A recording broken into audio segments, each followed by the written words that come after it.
What are you looking at? I'm really impressed by this mural they're doing out here and like how long they're going to spend on that for really no bang for the buck. That used to be Angelica Houston's house. Is that right? Mm-hmm. Oh, we're in Venice, people. Hi everyone, I'm Jen, this is Ryan. We are Office Created at Newmark. Welcome back to another episode of 3 Good Minutes. Don't mind Ryan being distracted by the muralist outside. We are on Windward and it's a gorgeous day in the neighborhood. It is, it really is. It looks beautiful. The beach is behind us, behind Chris, in front of us. Right where they filmed Barbie, the transition to the other world. That's right, that was right here. I know. That's right. We asked Mattel if they wanted to lease the space, but they said they didn't have a need right now, but I thought it could be cool. I even told them I was Knuff. Oh yeah, you are Knuff. I am Knuff. Lease rates, office lease rates. Right? From Barbie to office lease rates. We could talk about something else. Worst transition ever. Culture, movies. Yeah. The Barbenheimer summer that was 2023. That's still having a resurgence, it really is. I guess it's not the right word. They just put it on Saturday Night Live. Did you see the thing on? I did. You did? I Taylor did. Swift All Too Well, and they Yes. had Ryan Gosling and Emily Blunt on Saturday Night Live. Well, there is a lack of new good content, and the entertainment world is feeling the effects of it. And soundstage vacancy for the first time ever is not essentially 0%. Soundstage vacancy. But why? You mean because people are trying to create more content? No, it's not, like there's vacancy. Oh, because it's not 0 for the first time ever. Yes, so you can go and find a soundstage, whereas 2, 3, 4 years ago, you couldn't find a soundstage anywhere, and there was such a buildup of content. Right. And such a content bubble, and we really haven't recovered the way that we thought we were going to from, honestly, the strike. And is that because technology companies like the big 4, 5, 6, whatever, aren't producing content the way that they were because of the struggles with just general technology? I don't know if it's struggles For those of you who don't know, Jen is an expert, truly, in this area. That's why I'm quasi-asking her, because I actually don't know.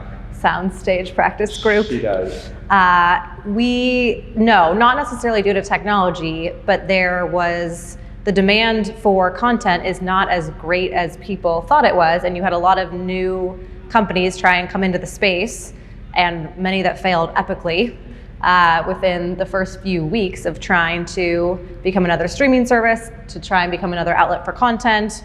I mean, TikTok is really taking over the space. Not a lot of that is really filmed in any of the big sound stages.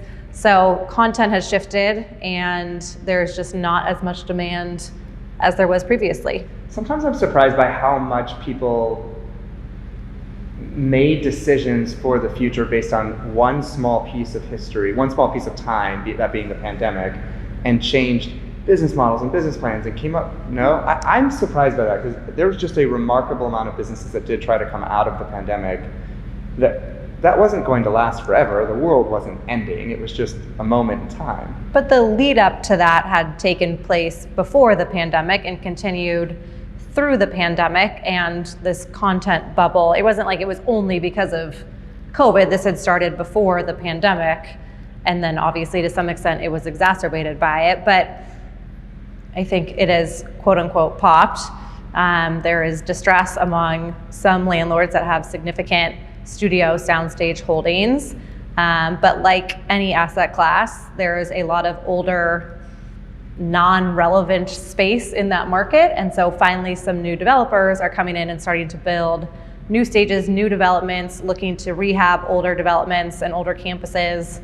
And obviously it will continue to be kind of a big foundation of LA real estate and business. Well, I think actually around the country, because around the country there's so many tax credits and so much reason for a company to film somewhere else. Actually, we actually also have some clients, if you're big enough, which I know many aren't, most are, that are trying to vertically integrate that into their overall space. Impact Networking is a great one. They did that in Chicago, and we just created a studio for them on the outskirts of Chicago. So there's some companies that are just saying, we can do this and control everything about it, which is pretty smart too.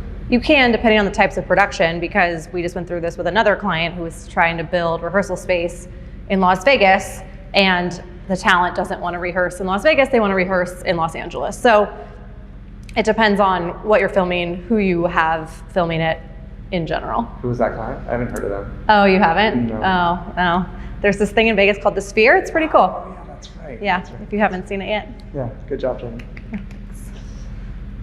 It's your one good thing, Oh. and I'm curious what it is. Oh, Ryan's been waiting for this.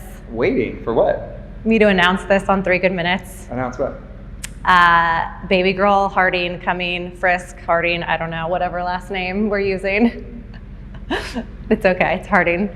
Early November. What? Are you serious? Stop. Are you kidding? Oh my God. What? I'm glad you went to acting class for this moment.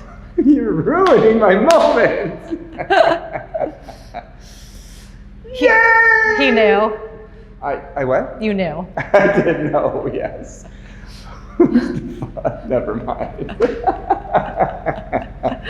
That's my one good thing. Our one good thing, It I is suppose. our one good thing. It's collectively the 6 of ours one good thing. Yes. Yes, it is. We're very excited. Yes. Yeah. So we'll see you in a couple weeks. I'm Jen. This is Ryan. We are Office Created and 3 Good Minutes.